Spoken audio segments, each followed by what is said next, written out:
మెగానే TV. Petrol ధరలు మండిపోతున్న ఈ రోజుల్లో సామాన్యుడి చూపు ఎలక్ట్రిక్ వాహనాల వైపు మళ్ళుతుంది.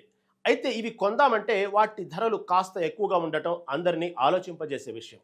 కానీ ఎలక్ట్రిక్ టూ వీలర్ కొనాలనుకునే వారికి ఇప్పుడు కేంద్ర ప్రభుత్వం ఒక అదిరిపోయే శుభవార్త చెప్పింది.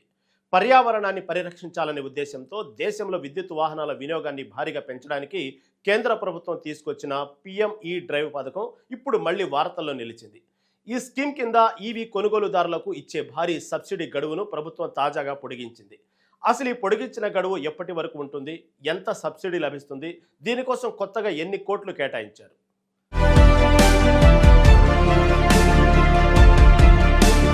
నిజానికి దేశంలో ఎలక్ట్రిక్ వాహనాల విక్రయాలను వేగవంతం చేయడానికి 2024 సెప్టెంబర్ నెలలో కేంద్ర ప్రభుత్వం ఈ పిఎం ఈ డ్రైవ్ పథకంను ఎంతో ప్రతిష్టాత్మకంగా ప్రకటించింది. వాస్తవానికి ఈ పథకం గడువు 2027 మార్చి 31వ తేదీతో ముగియనుంది.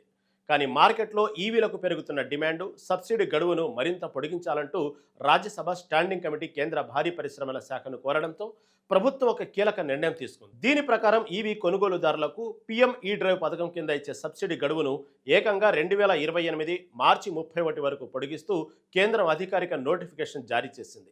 అంతేకాకుండా ఈ పొడిగించిన పథకం అమలు కోసం పాత బడ్జెట్కు అదనంగా మరో 1000 కోట్లను కేటాయించింది.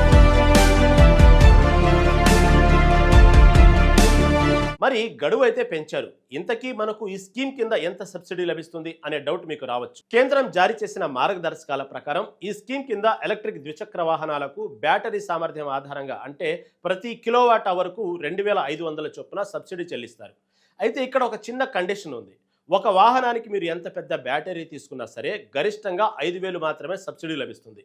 ఇంతకు ముందు అంటే 2024-25 ఆర్థిక సంవత్సరంలో ఈ సబ్సిడీ కాస్త ఎక్కువగా ఉండేది. అప్పట్లో కిలోవాట్ అవర్కు 5000, అలాగే ఒక వాహనానికి గరిష్టంగా 10,000 సబ్సిడీ ఇచ్చేవారు.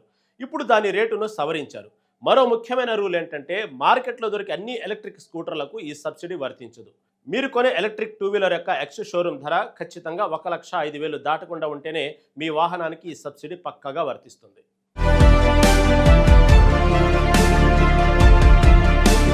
కేంద్ర ప్రభుత్వం ఈ పిఎం ఈ డ్రైవ్ పథకాన్ని చాలా సీరియస్గా తీసుకుంది. ఈ పథకం కింద దేశవ్యాప్తంగా మొత్తం 45,79,120 ఎలక్ట్రిక్ ద్విచక్ర వాహనాలను లబ్ధి చేకూర్చాలని ఒక భారీ లక్ష్యంగా పెట్టుకుంది.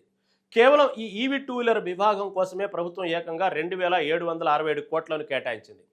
ఇక టూ వీలర్సు, త్రీ వీలర్సు, ఈ బస్సులు, ఈ అంబులెన్సులు కలుపుకొని మొత్తం పిఎం ఈ డ్రైవ్ పథకానికి ఏకంగా 11,900 కోట్ల భారీ బడ్జెట్ను ప్రభుత్వం కేటాయించింది.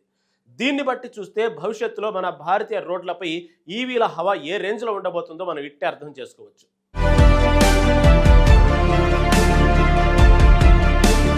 ఇంత భారీ సబ్సిడీ ఇస్తున్నప్పుడు కొన్ని జాగ్రత్తలు, కండిషన్స్ కూడా ఉంటాయి కదా. ప్రభుత్వం పెట్టిన మరో కీలకమైన రూల్ ఏంటంటే సబ్సిడీ గడువు 2028 మార్చి వరకు ఉన్నప్పటికీ ఒకవేళ నిర్దేశిత గడువు కంటే ముందే ఈ ఫండ్స్ పూర్తయితే ప్రభుత్వం కొత్త క్లెయిమ్లను స్వీకరించదు. అంటే first come first serve basis అన్నమాట. ఎవరు ముందు కొంటే వారికే సబ్సిడీ అందుతుంది. అలాగే మీరు ఎలక్ట్రిక్ ద్విచక్ర వాహనాన్ని కొనుగోలు చేసిన తర్వాత ఈ సబ్సిడీని క్లెయిమ్ చేసుకోవడానికి 2027 డిసెంబర్ 31ని చివరి తేదీగా ప్రభుత్వం నిర్ణయించింది. కాబట్టి వాహనం కొన్న వెంటనే సబ్సిడీ ఫారమ్స్ పూర్తి చేసి మీ క్లెయిమ్ ప్రాసెస్ చేసుకోవడం చాలా ఉత్తమం. సో ఎవరైతే ఈ రాబోయే రోజుల్లో కొత్త ఎలక్ట్రిక్ స్కూటరు లేదా బైక్ కొందామని ప్లాన్ చేస్తున్నారో వారికి ఖచ్చితంగా ఈ ఒక అద్భుతమైన అవకాశం. పెట్రోల్ భారాన్ని తగ్గించుకోవడంతో పాటు పర్యావరణానికి మేలు చేసిన వాళ్ళం అవుతాం కాబట్టి తొందరపడండి.